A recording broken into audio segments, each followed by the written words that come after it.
day before my daddy's birthday. Forget how old it'll be. I am currently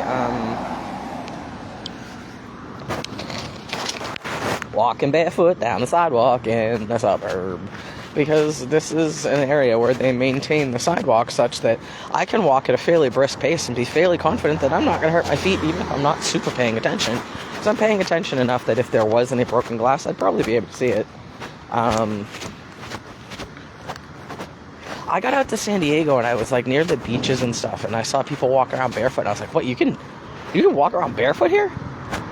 And because they just Massachusetts isn't all like that, but there's a lot of places in Massachusetts, especially in the Boston area, where there's just fucking broken glass everywhere. They don't like we've invested so much in our infrastructure, I think is the right word for that. Like, that's the thing, is that, so a lot of the problems that we have societally are that people are using the same words to mean different things.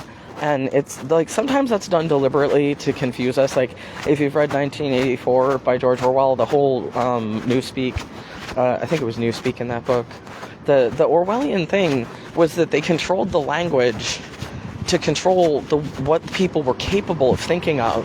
Like, Orwell warned us. It was, and the governments have basically just used it as like a guidebook for how to do that. So I'm about to pass another human being on the street who's dressed all in gray shoes, hello sir, and a white hat and white earbuds was what I was noticing. Was that person probably didn't hear me say hello and didn't break stride, or he kind of acknowledged that I existed, but we're not trying to chat with each other on the street here. But people in Massachusetts, at least since I've returned from California, I find them to be friendlier than they used to be. Like, the people who are willing to go outside, at least, seem to be friendlier now than they were before 2020. They're certainly not, the most lovable, huggable people, and I absolutely did get,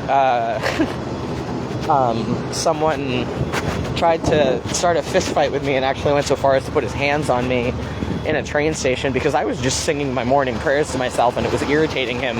And when I was pretty sure that he was talking to me, I sang to myself a little louder because that was the prayer that this might piss him off enough that he hits me. Let's hope he doesn't kill me. And that interaction ended with me yelling at him until he backed down because he realized that the platform was going to intervene if he continued fucking with me, because I was yelling at him in very clear, loud English. I do not want to talk to you. Get away from me. Stop following me. And then yelled at him, dude, you are picking on someone who is way smaller than you. Leave me the fuck alone. Because, thanks to the Braintree Public School System, I have an excellent vocabulary and good diction. Good morning. Good morning. So, even at my most irate, I can almost always be clearly understood.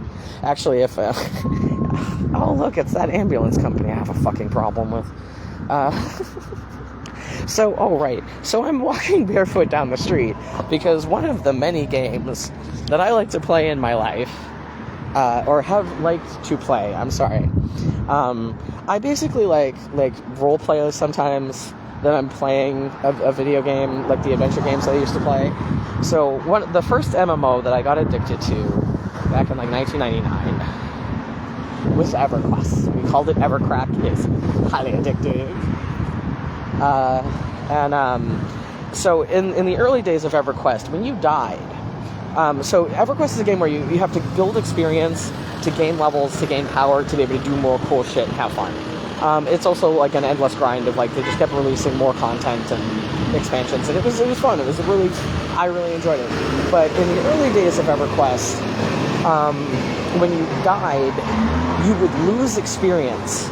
And if you lost too much experience, you could lose levels and lose your powers, and then have to go out and fight more monsters and regain more levels and so on and so forth.